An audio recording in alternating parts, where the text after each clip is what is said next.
People ask me all the time, what does it mean when you say, well, what does it really mean when you say to invest smart, buy right, and borrow better?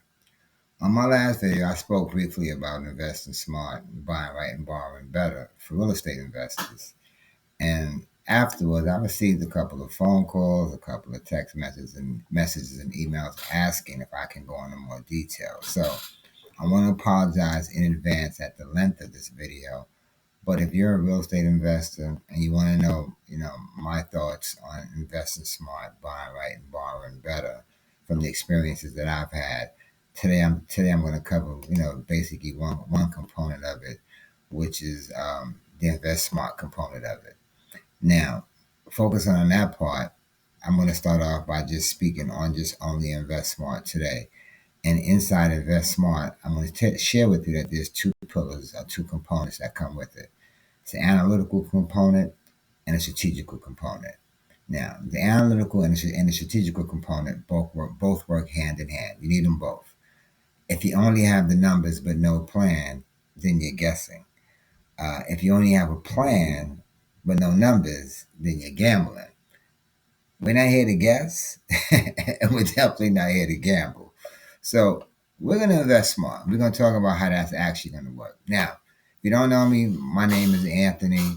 I'm basically, I help new and experienced investors in this particular area. I help them look at deals the right way, so that you can stop hoping and start deciding and basically making decisions with the right strategies in place. Now, in this video, I'm going to show you a couple of things. One, how to think about the two pillars of Invest Smart. The first pillar, analytical. Second one, strategical. What's the analytical pillar? Let's start with that component. The analytical component, just basically means we let the data do the talking before we let our feelings do.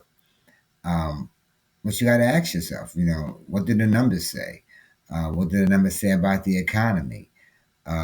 What do the numbers say about the local market that you're in? Um, what do the numbers say about this exact deal that you're actually working on? Now, that's the basic analytical side of it. So you look at the data on two levels. You look at the data on the national level, what's going on in the entire country. Look at the data on the local level. What's happening in the city or the neighborhood that you're looking to invest in? Now, let's break those down. The national data. The national data is like the big weather report for the entire country. Ultimately, you can look at it like that. It doesn't tell you if one house is a good deal, another house is a good deal, but it tells you what kind of storm or what kind of sunshine you're invested in. Uh, Here are the big ones that I like to look at. The first one I look at for the most part is the interest rate. That's what it costs to borrow money. The second one, interest rate, they start there. Usually, the lower the rate, the lower your payments are going to be for the most part. So most people can afford to buy when the rates are low. That can actually also, help push up, the property values. The higher rates do the exact opposite. I'll give you a good example. Let's say rates are very high. You want to flip a house, it might be harder because buyers might say, "Hey, my payment's too high." I'll wait. But in a high rate world, rentals can stay strong because people basically still need a place to live. So if you just can't buy right now, they're going to rent. So if interest rates help you decide, is this a better time to buy and hold or for a quick flip? Uh, that's what you got to look at. Next is inflation. That's basically just a fancy word for how much our prices are going to go up every single day. We look at reports like CPI and PPI, Consumer Price Index, and stuff like that, but you don't need to memorize those names. What you basically need to do is just remember when inflation is high, the cost of food, the cost of gas, the cost of materials and services rise. And usually to fight inflation, the Federal Reserve, they raise interest rate So if the high inflation can lead to higher borrowing costs, so that basically is going to affect your rehab budget. That's going to affect the rent you need to charge your tenants. That's going to affect all your returns you expect to make. Next is your GDP. We look at that too. Your gross domestic product. Think of the GDP as a report card for the country, for the entire country. If the GDP is growing strong, then that basically means businesses are doing well. The more people have jobs, it means a couple of things. There's more demand, for homes and commercial space, things like that. But if the GDP is weak, then people may be more careful. They may delay, big purchases like homes or investments and stuff like that. Now, finally, on this side is the CCI, the Consumer Confidence Index. That's just basically a fancy survey that people ask, and they ask if people feel good or worried about their future. If people feel good and secure, all right, then they're more than likely to buy a house or sign leases and spend money in stores and stuff like that. But if people feel scared, then they tend to hold back. Now, as an investor, things you want to know is, are people really ready to buy and rent, or are they pulling back? So that's your national. Next, basically, is that's the big picture of the national. The national numbers tell us the kind of environment that we're in. That's important. But you don't buy the whole country. So as an investor, one of the things you want to look at now is, because you buy one property in one neighborhood, you want to look and zoom in the local level.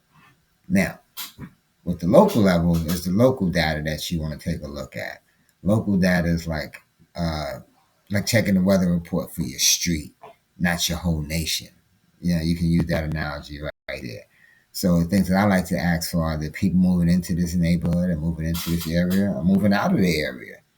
Uh, are businesses coming here, or are they leaving? Are rents going up, or are they staying flat? Let's break down a couple of key parts here. One, demographics, jobs. Um, let's talk about the demographics in the population. Let's take a look at that, because that's a big word. As for basically who lives here. We look at things like the population growth. Uh, is the number of people living here going up, or is it going down? It's a growing population basically means there's more demand for housing. You know, job growth and unemployment. Are there jobs in this local market? Are there stable jobs in the local market? A strong job market basically means tenants and buyers can actually pay rent or mortgage. It's going to be one of the two. You got to live somewhere.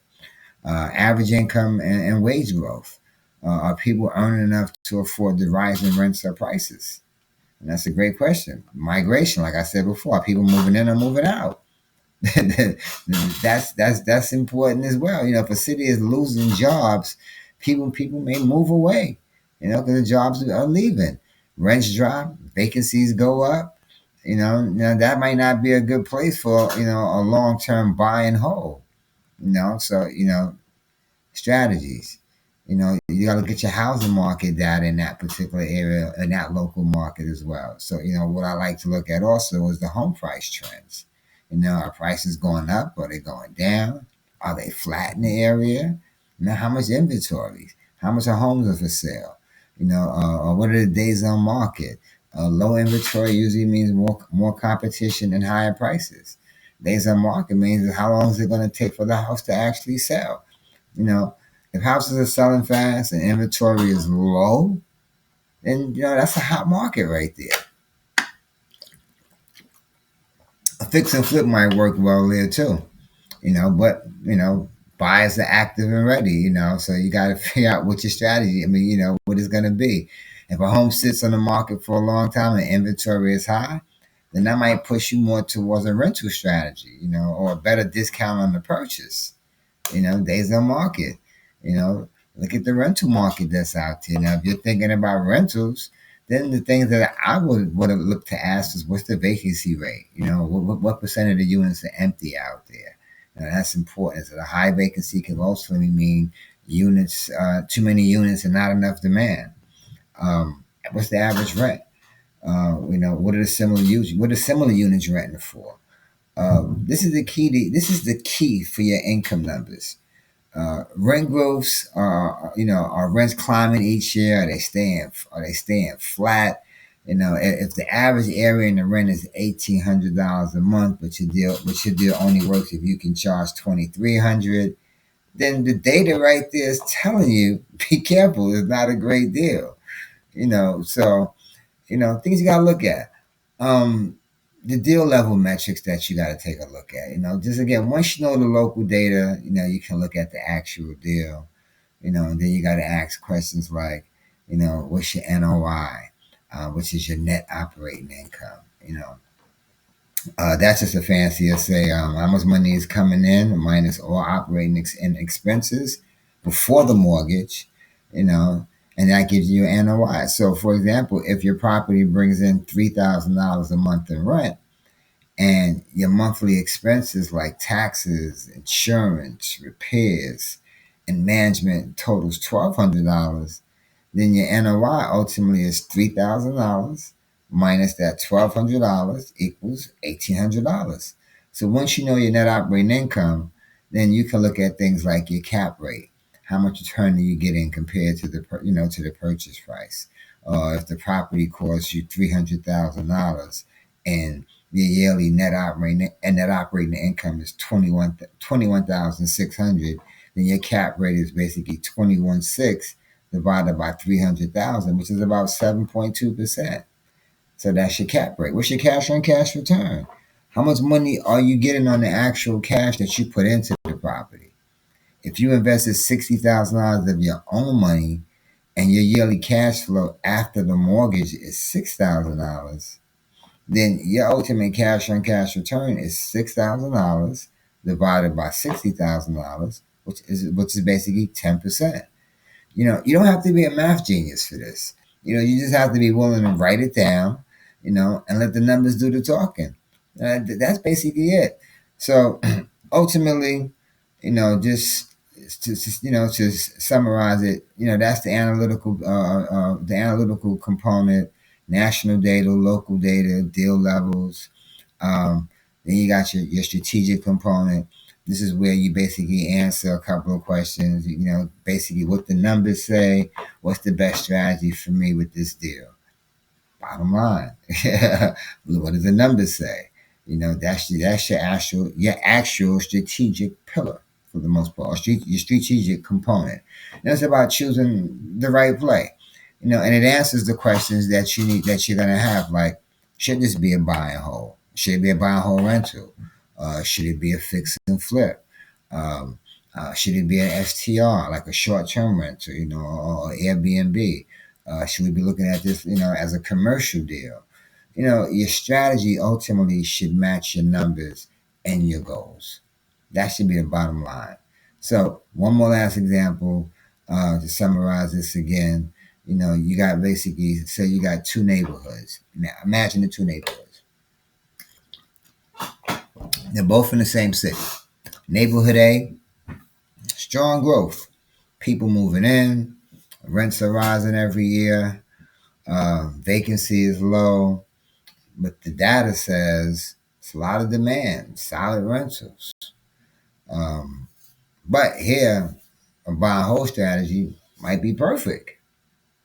So you buy the property, you rent it out, and you let time and rent growth work for you. Strategy B, prices are too low. Neighborhood B, prices are too low. Homes are older and need work, but they're renovated. They're selling quickly for much more. The data says people love remodel homes in this neighborhood. They're basically willing to pay for it.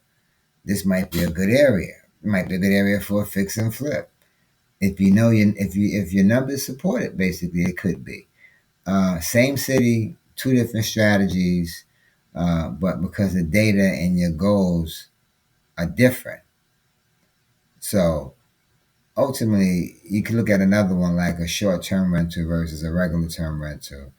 Um, and with that one, another example would be uh, you look at a property that's near a beach or near a tourist spot, and the local data would basically tell you hotels and Airbnbs are busy.